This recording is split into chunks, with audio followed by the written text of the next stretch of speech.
Welcome to my YouTube channel Sundaram mathematics point. Dear students, हम लोग class 11th के mathematics में कॉम्प्लेक्स नंबर पढ़ रहे थे, जिसमें हम लोग रफ्तार बैच के लेक्चर नंबर 2 तक कंप्लीट कर चुके थे। डियर स्टूडेंट्स, हम लोग लेक्चर नंबर 2 में क्वेश्चन नंबर 10th तक पूरा कंप्लीट कर चुके थे। आज हम लोग जो लेक्चर नंबर 3 में है वो क्वेश्चन नंबर 11 से स्टार्ट करेंगे और क्वेश्चन नंबर 25 तक कंप्लीट करेंगे। इसमें अच्छे अच्छे कंसेप्ट होगा, ट्रिक होगा और अच्छा लेवल का क्वेश्चन भी होगा बाबू। तो आप लोग इस लेक्चर को पूरा अंत तक जरूर देखें, ताकि आपका जो कंसेप्ट हो, जो आपका कॉन्फिडेंस लेवल हो, थोड़ा सा जरूर आगे बढ़ेगा इस लेक्चर को पूरा देखने से।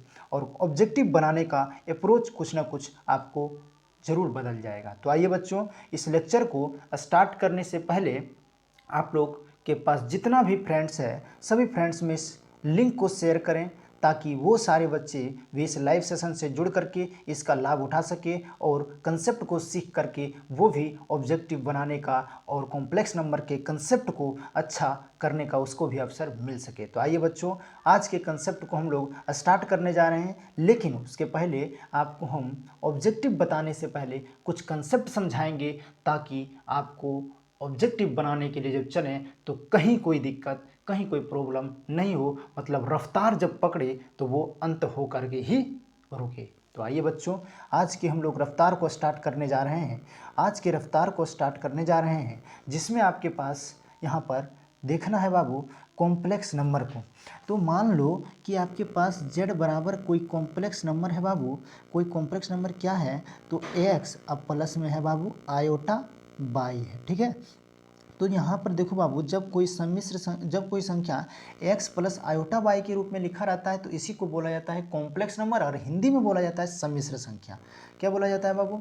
कॉम्प्लेक्स नंबर, और हिंदी में बोला जाता है सम्मिश्र संख्या, जिसमें इसको बाबू बोला जाता है क्या, तो रियल पार्ट बोला जाता है। क्या बोला जाता है बाबू?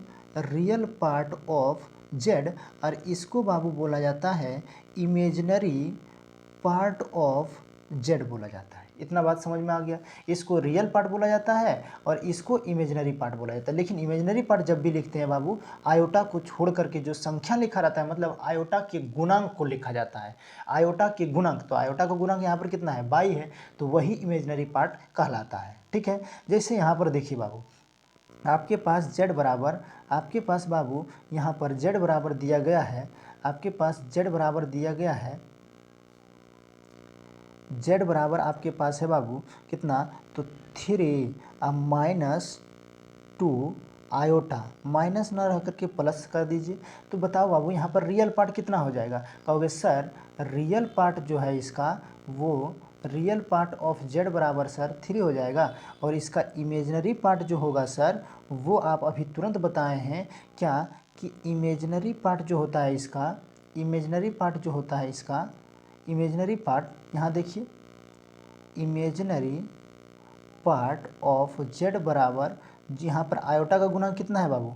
आयोटा का गुणा कितना है? 2, तो इसका इमेजिनरी पार्ट 2 हो जाएगा, ठीक है।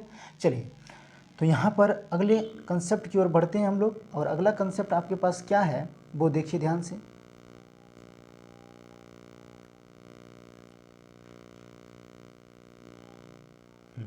अगला कंसेप्ट आपके पास क्या है बाबू? देखिएगा ध्यान से। यहाँ पर z बराबर आपके पास लिखा हुआ है 3, अब माइनस में 5 आयोटा। तो बताओ बाबू, यहाँ पर हम आपसे पूछें बाबू कि रियल पार्ट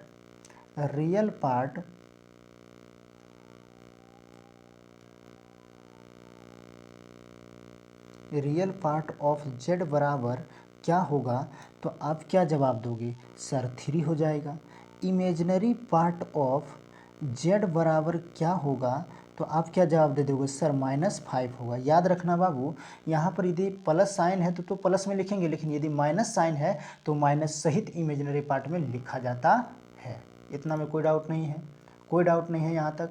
चलिए, तो अब हम लोग एक और एग्जाम्पल इस पर देंगे और उसके बाद अगले कंसेप्ट की ओर बढ़ेंगे। ध्यान दीजिएगा।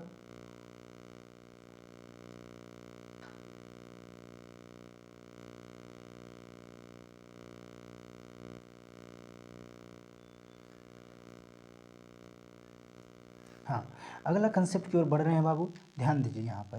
अगला कंसेप्ट आपके पास क्या है, तो अगला जो कंसेप्ट है बाबू वो z बराबर, हम एक एग्जांपल दे रहे हैं यहाँ पर 3 अब माइनस प्लस यहाँ पर लिखा हुआ है रूट अंडर -2। बताओ इसमें रियल पार्ट क्या होगा, इमेजिनरी पार्ट क्या होगा। तो सबसे पहला क्वेश्चन है बाबू, क्या ये सम्मिश्र संख्या में लिखा हुआ है, अभी उस फॉर्म में नहीं लिखा हो तो पहले इसको लिखना होगा। क्यों, तो ये होता है सम्मिश्र संख्या x, अब प्लस में होता है बाबू आयोटा बाई। तो क्या यहाँ पर x तो दिख रहा है सर, ये वाला हो जाएगा, लेकिन आयोटा बाई क्या दिख रहा है, यहाँ पर आयोटा दिख रहा है नहीं, तो इसको आयोटा बाई में पहले लिखिए। तो 3 अब प्लस यहाँ पर यदि बाबू रूट के अंदर में माइनस हो, रूट के अंदर में माइनस हो तो माइनस को हटा दीजिए और आई को सटा दीजिए, तो हो जाएगा 3 प्लस आयोटा रूट अंडर 2।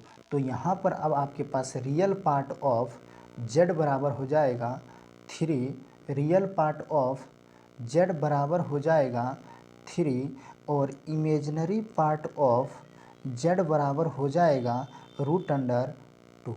ये हो जाएगा बाबू।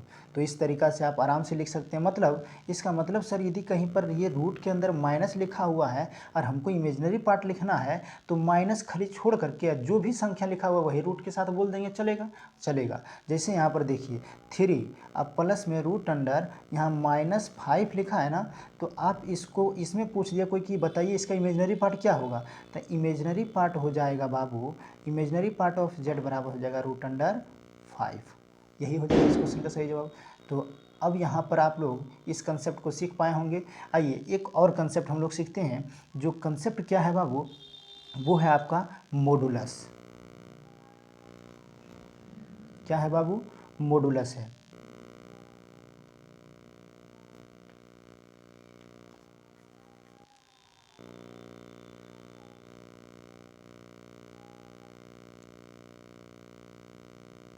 मॉडुलस क्या है बाबू, मॉडुलस। और मॉडुलस के बारे में हम लोग सीखने वाले हैं।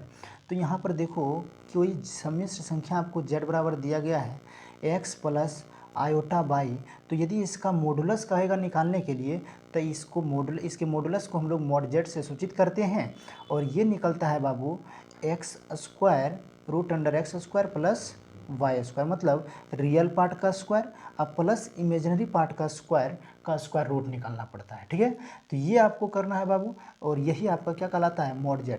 यदि हम आपको यहाँ से पूछें कि बताओ मॉड z बराबर root under x square plus y square, तो मॉड z का स्क्वायर बराबर क्या होता है, तो रूट हटेगा इधर आ जाएगा स्क्वायर, तो यहाँ बच जाएगा सिर्फ क्या एक्स स्क्वायर, अब प्लस में क्या बच जाएगा बाबू, वाई स्क्वायर बच जाएगा। तो ये होता है मॉड z का होल स्क्वायर बराबर। तो दो कंसेप्ट यहाँ से आप सीख पाए। मॉड z यदि निकालना हो तो root under x square plus y square, यानी इमेजिनरी पार्ट का रियल पार्ट का स्क्वायर प्लस इमेजिनरी पार्ट का स्क्वायर, और यदि मॉड z का होल स्क्वायर निकालना हो तो सिर्फ रियल पार्ट का स्क्वायर प्लस इमेजिनरी पार्ट का होल स्क्वायर। चलिए ये कंसेप्ट क्लियर है। उसके बाद हम लोग आते हैं बाबू एक और कंसेप्ट, एक प्यारा सा कंसेप्ट पर जो आपको जानना बहुत ज़रूरी है इस ऑब्जेक्टिव सीरीज को रफ्तार से करने के लिए।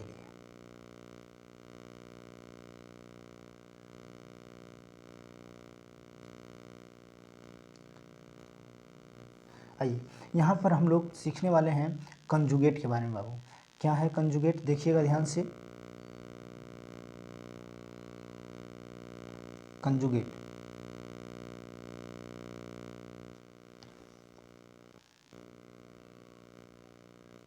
हाँ देखिए बाबू, कंजुगेट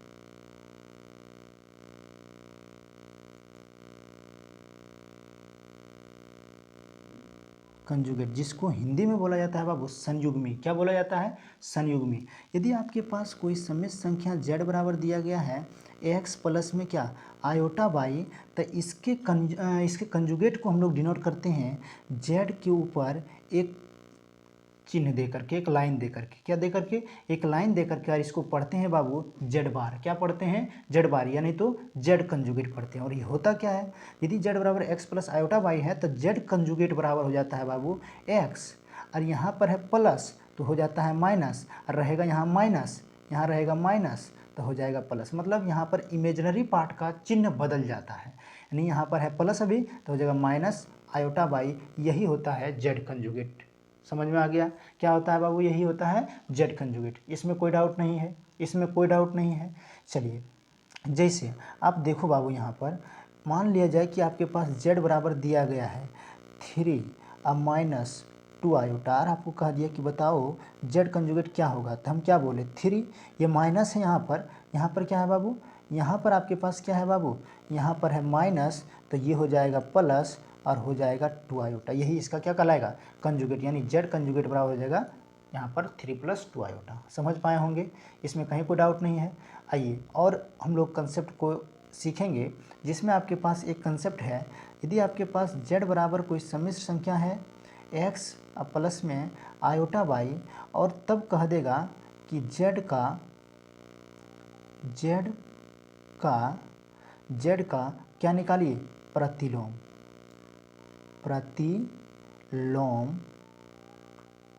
या नहीं तो इसी को बोला जाता है इन्वर्स।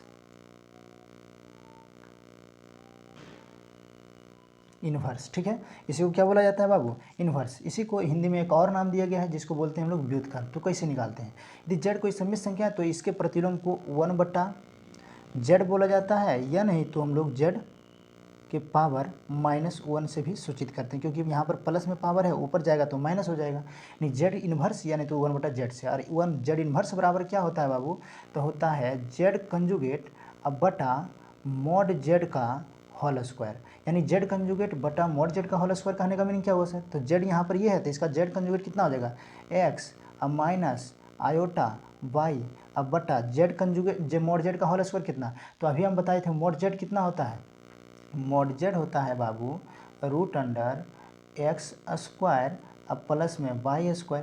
अब इधर से स्क्वायर रूट हटाइएगा तो इधर क्या हो जाएगा स्क्वायर, यानी यहाँ पर हो जाएगा बाबू x² + y²। यही होता है, किसी भी सम्मिश्र संख्या का यदि प्रतिलोम निकालना हो तो आप इस तरीक़ा से निकाल सकते हैं। चलिए बच्चे, अब हम लोग क्वेश्चन की दुनिया में चलेंगे, और क्वेश्चन आपको यहाँ पर अब आपके स्क्रीन पर ये रहा इस एपिसोड का सबसे पहला सवाल।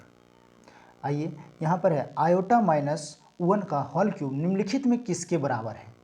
तो यहाँ पर सबसे पहले आपको एक फॉर्मूला याद होना चाहिए, a अब माइनस v का होल क्यूब बराबर होता है a³ अब -3a² b plus 3ab² minus b³ होता है। बस इसको a - b के होल क्यूब में तोड़िए तो हो जाएगा आयोटा -1 का होल क्यूब, आयोटा -1 का whole cube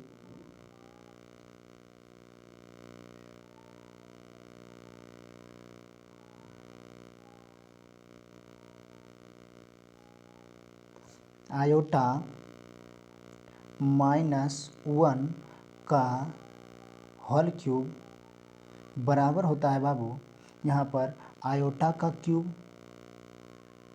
-3 iota square into 1 और प्लस 3 आयोटा इंटू 1 का स्क्वायर -1 का क्यूब।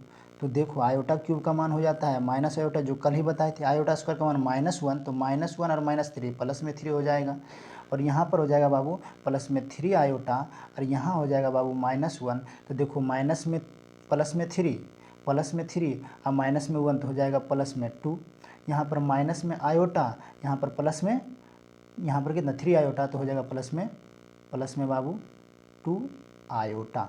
और इस क्वेश्चन का सही जवाब हो जाएगा ऑप्शन नंबर सी।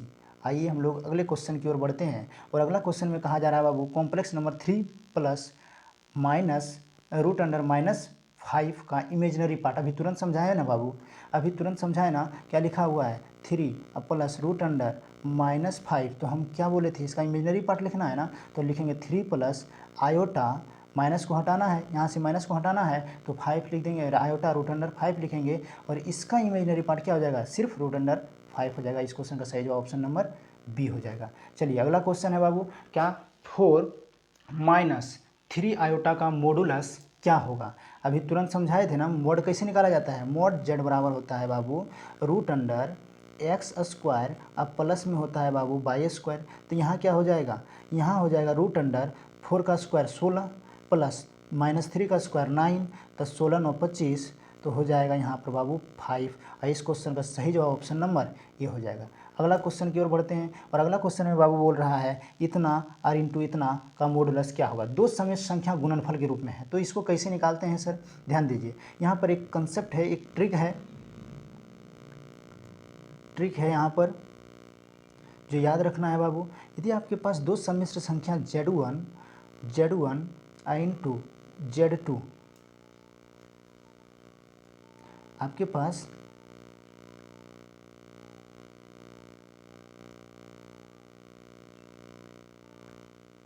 ट्रिक क्या कहता है, दो सम्मिश्र संख्या Z1 और Z2 गुना में लिखा हुआ है और इसका मॉडुलस पूछता है, तो आप क्या करो, सिंपल Z1 का मोड अलग निकाल दो और Z2 का मोड अलग निकाल दो और दोनों को गुना कर दो बाबू। यही इसका क्या हो जाएगा, मॉडुलस हो जाएगा बाबू। यही क्या हो जाएगा, इसका मॉडुलस हो जाएगा।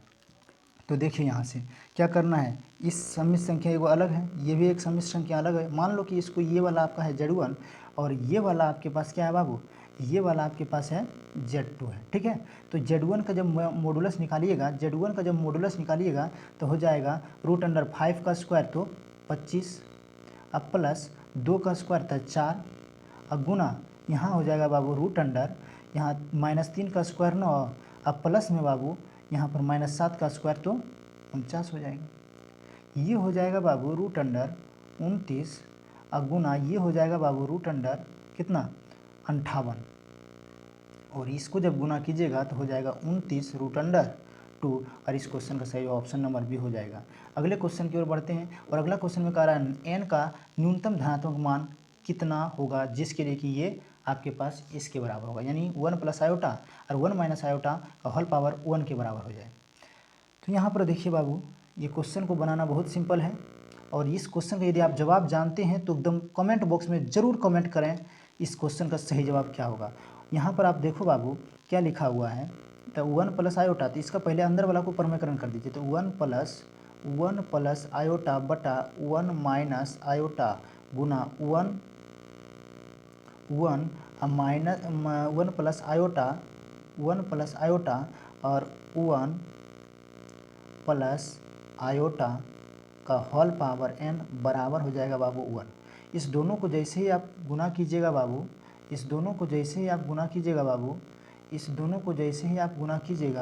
इसको और इसको, तो ये हो जाएगा a + b का होल स्क्वायर के रूप में, यानी हो जाएगा बाबू 1, अब प्लस में आयोटा का होल स्क्वायर और नीचे हो जाएगा 1 का स्क्वायर, अब -1 का स्क्वायर, 1 का स्क्वायर अब माइनस आयोटा का स्क्वायर का होल पावर कितना बाबू, n हो जाएगा। अब बराबर में कितना 1 हो जाएगा। अब देखना बाबू, ये ऊपर वाला का जो मान है बाबू, ये ऊपर वाला जो लिखा हुआ है बाबू, ये ऊपर वाला का मान होता है 2 आयोटा और नीचे वाला कितना हो जाएगा 1 का स्क्वायर 1 और आयोटा स्क्वायर का मान -1 है, ये माइनस मिलके प्लस, तो हो जाएगा नीचे में भी 2 और ये आपके पास हो जाएगा पावर में n बराबर में 1, ये 2 से 2 कट जाएगा, आयोटा के पावर n बराबर 1। तो बताओ आयोटा का कितना पावर होता है 1 के बराबर, तो आयोटा का 4 पावर होता है 1 के बराबर। तो बताओ हम बराबर तुम, तो तुम बराबर हम लिख सकते हैं। तो यहाँ पर हो जाएगा आयोटा के पावर n बराबर आयोटा के पावर 4, इसलिए n बराबर कितना हो जाएगा 4 हो जाएगा। इस क्वेश्चन का सही जवाब ऑप्शन नंबर डी हो जाएगा। चलिए अगले क्वेश्चन की ओर बढ़ते हैं और यहाँ पर लिखा हुआ बाबू 1/3 + 5 आयोटा का कंजुगेट क्या होगा। तो 1/3 + 5 आयोटा का कंजुगेट, पहले 1/3 + 5 आयोटा जो लिखा हुआ ये क्या है, एक प्रकार का प्रतिलोम है। ये क्या है बाबू, एक प्रकार का प्रतिलोम है। तो पहले प्रतिलोम निकाल दीजिए। जैसे z कोई सम्मिश्र संख्या है तो 1/z क्या होता है, z कोई सम्मिश्र संख्या है तो 1/z इसका यहाँ क्या होता है, यहाँ होता है प्रतिलोम। तो यहाँ देखो बाबू, ये मान लो कि ये z बराबर 3 है, प्लस में 5 आयोटा दिया गया है, तो यहाँ पर बताओ 1/3 अब प्लस 5 आयोटा जो लिखा हुआ है वो क्या हो जाएगा, इसका कंजुगेट हो जाएगा, इसका प्रतिलोम हो जाएगा। तो प्रतिलोम निकालना बहुत आसान है, क्या होता है z कंजुगेट अब बटा में mod z का होल स्क्वायर। तो आइए यहाँ पर इसका जब निकालिएगा बाबू, तो यहाँ पर z ये है, इसका कंजुगेट हो जाएगा 3 - 5 आयोटा, अब बटा mod z जब निकालिएगा इसका mod z का होल स्क्वायर, तो ये आ जाएगा यहाँ पर 34। अब देखो बाबू अलग अलग करोगे, लेकिन उसके पहले कहता है इसी का कंजुगेट, इसका ना कंजुगेट कर रहा है, तो ये तो अभी हम सॉल्व करके इस रूप में लाए, इसका कंजुगेट कीजिएगा तो यहाँ पर क्या करना देना है 3, और माइनस है तो प्लस में 5 आयोटा, अब बटा में 34, अलग अलग कीजिएगा इसको तो ये हो जाएगा 3/34, ये कितना हो जाएगा बाबू 3, अब बटा में 34, और ये कितना हो जाएगा 5 बटा में 34 आयोटा। तो इस क्वेश्चन का सही ऑप्शन नंबर बी हो जाएगा। चलिए अगले क्वेश्चन की ओर बढ़ते हैं, और अगला क्वेश्चन में आपके पास कह रहा है निम्नलिखित में किसके बराबर होगा। ये जो दिया गया है बाबू ये किसके बराबर, तो परमीकरण कीजिए बाबू। इसको जैसे ही परमीकरण कीजिएगा ना तो क्या हो जाएगा 3 - 7 आयोटा बटा 2 प्लस 5 आयोटा गुना यहाँ पर हो जाएगा बाबू 2 - 5 आयोटा बटा 2 - 5 आयोटा गुना कीजिएगा बाबू, तो ये आपके पास नीचे में आपके पास आ जाएगा बाबू कितना 2 दूना 4, 25 25, 25 4 29 हो जाएगा। और आयोटा स्क्वायर का मान होता है -1, इसलिए यहाँ पर 25 29 हो प्लस में 29 हो जाएगा। और ऊपर में क्या हो जाएगा बाबू, ऊपर में आएगा ये दोनों को गुना करने के बाद -29, और माइनस में हो जाएगा बाबू 29 आयोटा। और अब आपके पास इस क्वेश्चन का सही जवाब 29 कॉमन ले लीजिए, तो 29 जैसे ही कॉमन लीजिएगा तो -1 माइनस आयोटा, अब बटा में हो जाएगा बाबू 29, 29 से 29 कट जाएगा, इस क्वेश्चन का सही ऑप्शन नंबर डी हो जाएगा, मतलब -1 माइनस आयोटा हो जाएगा। अगले क्वेश्चन की ओर बढ़ते हैं। अगला क्वेश्चन है बाबू 1 माइनस आयोटा का प्रतिलोम, अभी तुरंत बताए थे ना बाबू, यदि आपके पास प्रतिलोम, तो इस पूरे सम्मिश्र संख्या को क्या मान लो, ये वाला सम्मिश्र संख्या को तुम z मान लो, तो z का प्रतिलोम z इन्वर्स सूचित करते हैं, तो ये होता है मोड z कंजुगेट बटा में मोड z का होल स्क्वायर। चलिए तो z कंजुगेट z क्या है 1 माइनस आयोटा, तो ये हो जाएगा 1 प्लस आयोटा इसका कंजुगेट, अब बटा इसका मोड z का होल स्क्वायर कीजिएगा, तो यहाँ पर मोड z निकालिएगा तो कितना हो जाएगा मोड z कितना हो जाएगा बाबू, तो रूट अंडर हो जाएगा 1 का स्क्वायर 1 रह जाएगा, -1 का स्क्वायर 1 रह जाएगा, ठीक है। तो यहाँ पर हो जाएगा आपके पास रूट अंडर 2, रूट हटेगा तो ये मोड z का होल स्क्वायर बराबर हो जाएगा बाबू 2, यानी इस क्वेश्चन का सही जवाब ऑप्शन नंबर बी हो जाएगा। चलिए अगले क्वेश्चन की ओर बढ़ते हैं, और अगला क्वेश्चन में कह रहा है 7 - 24 का वर्गमूल निम्नलिखित में कौन है। 7 - 24 का वर्गमूल निम्नलिखित में कौन है।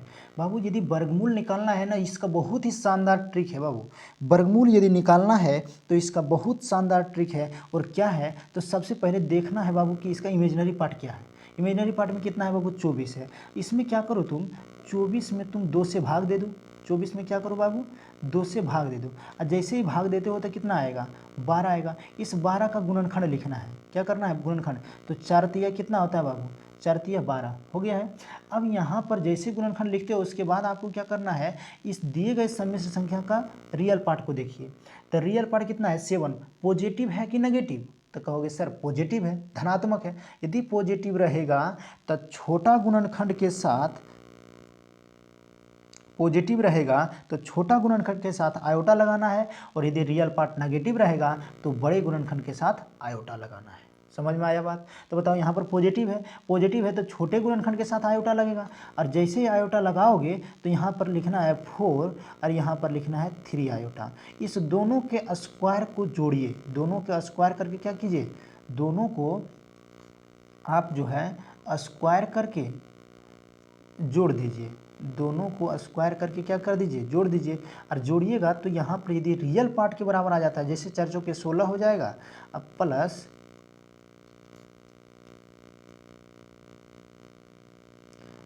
4 चौके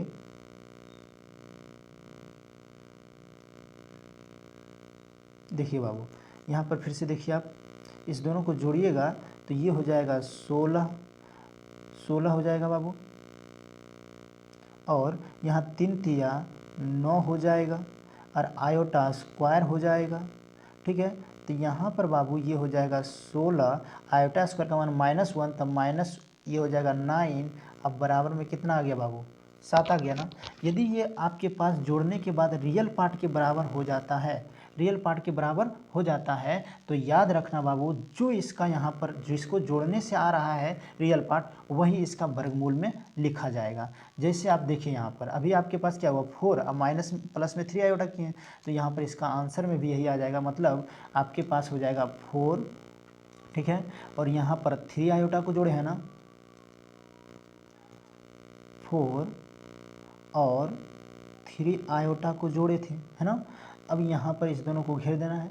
बताओ बीच में इसका जो दिया गया सम्मिश्र संख्या है, इसके बीच में चिन्ह क्या है, प्लस की माइनस, प्लस की माइनस, तो माइनस। यदि यहाँ पर माइनस रहेगा तो बीच में इसका माइनस देना है, रहेगा प्लस तो बीच में प्लस देना है, और आगे बाबू तुम सिर्फ प्लस माइनस लगा दो और इस क्वेश्चन का सही जवाब ऑप्शन नंबर ए हो जाएगा। समझ में आया बात, यहाँ पर कैसे निकालना है, तो ये बात आपको समझ में आ गया होगा। अगले क्वेश्चन की ओर हम लोग बढ़ते हैं, और अगला क्वेश्चन है आपके पास बाबू, अगला क्वेश्चन है 20 नंबर। 20 नंबर में बाबू कह रहा है 3 + 4 आयोटा का वर्गमूल निम्न में होगा। आप देखिए यहाँ पर जो भी बच्चे उस क्वेश्चन को नहीं समझ पाए, यहाँ पर फिर से देखिए वही क्वेश्चन है। देखो क्या लिखा हुआ बाबू, 3 + 4 आयोटा कह रहा है, तो हम इसमें पहले क्या देखेंगे, इमेजनरी पार्ट देखेंगे। क्या देखेंगे बाबू, इमेजनरी पार्ट। इमेजनरी पार्ट में क्या है 4, 4 में आप 2 से भाग दे दीजिए तो कितना हो जाएगा 2, 2 को गुणनखंड करना है बाबू, तो 2 गुना 1 होता है, 2 गुना 1 होता है 2, है ना।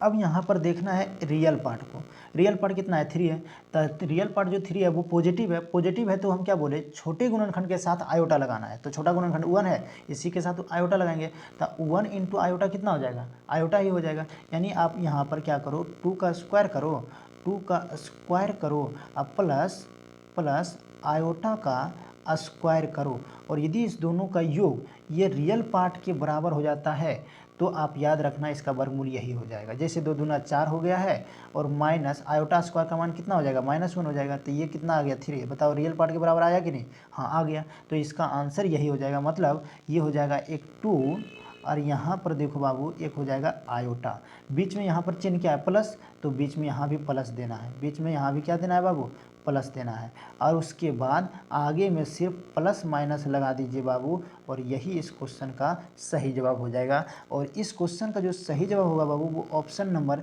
सी हो जाएगा। ऑप्शन नंबर सी में सिर्फ थोड़ा सा मिस्टेक है कि आगे में हो जाएगा बाबू प्लस माइनस, क्या हो जाएगा आगे में, प्लस माइनस हो जाएगा, और इस क्वेश्चन का सही जवाब ऑप्शन नंबर सी हो जाएगा। ठीक है, चलिए तो आगे बढ़ते हैं हम अगले क्वेश्चन की ओर, और अगला क्वेश्चन आपके पास है 21 नंबर का था, आयोटा का वर्गमूल, आयोटा का वर्गमूल निम्नलिखित में कौन सा होगा। बाबू आयोटा का वर्गमूल यदि पूछ रहा है ना, तो आप बहुत ही सिंपल तरीका से जवाब दे सकते हैं, याद रखना है इसको, क्योंकि ये वाला क्वेश्चन जो है बहुत ज़्यादा VVI है, एयरफोर्स के एग्ज़ाम में भी कई बार ये क्वेश्चन पूछा जा चुका है। ये क्वेश्चन क्या बोल रहे हैं बाबू, ये क्वेश्चन जो है आपका ये VVI है, ये क्वेश्चन कई बार एयरफोर्स के एग्ज़ाम में भी पूछा जा चुका है, एयरफोर्स के एग्ज़ाम में भी पूछा जा चुका है। ठीक है, तो यहाँ पर आपके पास बाबू आयोटा का यदि वर्गमूल पूछेगा, मतलब रूट अंडर आयोटा, तो इसका वर्गमूल होता है +-1/√2 और होता है 1 अब प्लस में बाबू आयोटा, क्या होता है 1 + आयोटा। और यदि पूछ देगा रूट अंडर माइनस आयोटा का वर्गमूल, तो बाबू यही होता है सेम एकदम, 1 +-1/√2 और 1 यहाँ रहेगा बाबू प्लस, यहाँ रहेगा बाबू क्या रहेगा बाबू, आयोटा के आगे में, आयोटा के आगे में बाबू यदि रहेगा प्लस तो यहाँ पर चिन्ह आ जाएगा प्लस में, और यदि इसके आगे में रहेगा माइनस तो बीच में चिन्ह आ जाएगा माइनस का। ठीक है, बस इतना का ही अंतर होता है। तो बताओ इस क्वेश्चन का सही जवाब आयोटा का वर्गमूल क्या हो जाएगा बाबू, ऑप्शन नंबर डी हो जाएगा। चलिए अगला क्वेश्चन है आपके पास बाबू, अगला क्वेश्चन क्या है, कह रहा है माइनस आयोटा का वर्गमूल, तो अब क्या हो जाएगा, ऑप्शन नंबर सी हो जाएगा। इस क्वेश्चन का सही जवाब ऑप्शन नंबर सी हो जाएगा। चलिए अगले क्वेश्चन की ओर बढ़ते हैं, और अगला क्वेश्चन में कह रहा है रूट अंडर आयोटा अब plus root under minus iota क्या होता है। तो यहाँ पर अभी तुरंत बताए हैं बाबू, रूट अंडर आयोटा कितना होता है, +-1/√2 और इनटू में होता है 1 + आयोटा। तो यहाँ पर पहले लिखिए plus minus root under iota, तो 1/√2 और 1 + आयोटा और प्लस, बीच में प्लस है, फिर इसका मान कितना होता है, तो प्लस माइनस यहाँ 1/√2 2 और 1 माइनस आयोटा होता है। ये देखो बाबू, यहाँ से ये वाला और यहाँ से ये वाला कॉमन हो जाएगा, नहीं होगा? कॉमन होगा बाबू, तो क्या हो जाएगा? प्लस माइनस 1/√2 जो है वो बाहर आ जाएगा।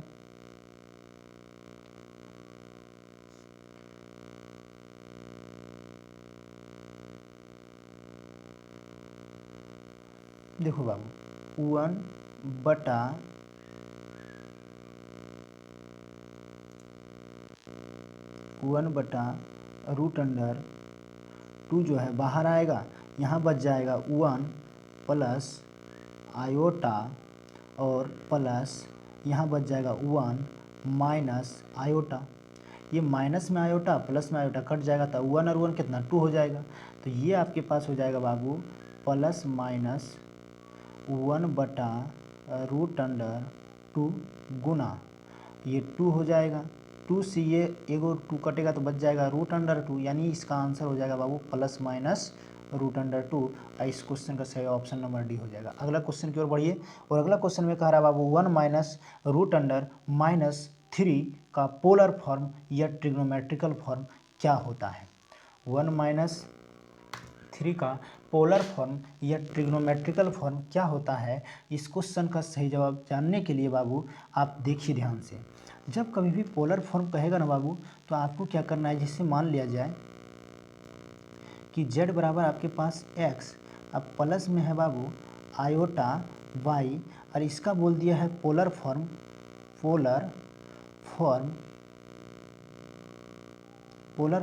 तो होता है बाबू r into cos theta plus iota sine theta. ठीक है, ये होता है इसका पोलर फॉर्म। जहाँ आर क्या होता है बाबू? आर होता है इसका मॉडुलस के बराबर, जेड का मॉडुलस के बराबर होता है। तो आप आराम से आर निकाल सकते हो। आर क्या होता है बाबू? आर होता है मॉड जेड के बराबर। आर क्या होता है बाबू? आर क्या होता है बाबू? मॉड जेड के बराबर होता है। तो यहाँ पर आपको यदि मान इसका निकालना है बाबू, तो देखो क्या करना पड़ेगा। जेड बराबर आपको दिया है बाबू, जेड बराबर आपके पास दे दिया है बाबू कितना? तो 1 माइनस √3। तो सबसे पहले इसको आप कॉम्प्लेक्स नंबर में लिखो, तो 1 माइनस आयोटा √3 लिख देंगे। नहीं कोई डाउट होगा यहाँ तक, है ना? अब देखना बाबू क्या करना है आपको, इसका आप r का पहले मान निकाल लो, यानी मॉड जेड निकाल लो। तो इसका यदि मॉड जेड निकालोगे ना, तो √3 का स्क्वायर हो जाएगा 3 और 1 का स्क्वायर 1, यानी 4 हो जाएगा। √4 बराबर कितना आ जाएगा? 2 आ जाएगा। √4 बराबर कितना आ जाएगा बाबू? 2 आ जाएगा। अब यही जो r का मान आएगा ना बाबू, इसी से इसमें एक बार गुना कर देना है, एक बार भाग कर देना है, यानी गुना और भाग कर देना है। तो आपको गुना करना है बाहर, अब भाग करना है बाबू अंदर में। तो ये जैसे गुना कर दिए बाहर, तो भाग कर दीजिए अंदर, तो ये हो जाएगा 1 अब बटा में 2 माइनस आयोटा √3 अब बटा में 2, और ये आपके पास आ जाएगा बाबू 2, और 1/2 कॉस में कितना डिग्री का मान होता है? कॉस में कितना डिग्री का मान? कहोगे सर 60 डिग्री का मान, तो हो जाएगा कॉस π/3 माइनस आयोटा, और ये साइन में कितना डिग्री का मान होता है बाबू? 60 डिग्री का, तो ये हो जाएगा साइन π/3। यानी आपको क्या करना है बाबू, रियल पार्ट को कॉस में बदल देना है, इमेजिनरी पार्ट को साइन में बदल देना है, लेकिन एंगल दोनों का सेम होना चाहिए। तो यही आपका क्या कहला जाता है बाबू? ध्रुवीय रूप, या नहीं तो ट्रिग्नोमेट्रिकल रूप। क्योंकि यहाँ पर ये कॉस और साइन में बदल गया है, तो इसी को बोला जाता है त्रिकोणमितीय रूप, या नहीं तो ध्रुवीय रूप। तो आप लोग समझ पाए होंगे बच्चे, इस क्वेश्चन का सही जवाब क्या हो जाएगा? इस क्वेश्चन का सही जवाब जो हो जाएगा बाबू, वो ऑप्शन नंबर बी हो जाएगा। तो अगले क्वेश्चन को ध्यान से देखिए और इसका जवाब दीजिए बाबू। क्वेश्चन में कह रहा है 1 प्लस आयोटा का पोलर फॉर्म निम्नलिखित में से कौन है? और इस क्वेश्चन का जवाब आप लोग कमेंट में हमको लिख करके बताइए कि इसका सही जवाब क्या होगा। तो जल्दी और फटाफट बताइए बाबू, इस क्वेश्चन का सही जवाब क्या होने वाला है? जल्दी बताइए बाबू, वेरी फास्ट। और इस क्वेश्चन का जवाब हम आपको लिख दे रहे हैं डायरेक्ट। क्या? इस क्वेश्चन का सही जवाब ऑप्शन नंबर सी हो जाएगा।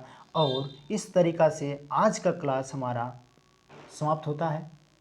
डियर स्टूडेंट्स, यदि आपको इसका कंसेप्ट यदि अच्छा लगा और इसका ऑब्जेक्टिव बनाने का तरीका आपको अच्छा लग रहा है तो इस लेक्चर को अन्य सभी दोस्तों में से शेयर करें। ज़्यादा से ज़्यादा दोस्तों को इस कंसेप्ट, इस चैनल के बारे में बताएं।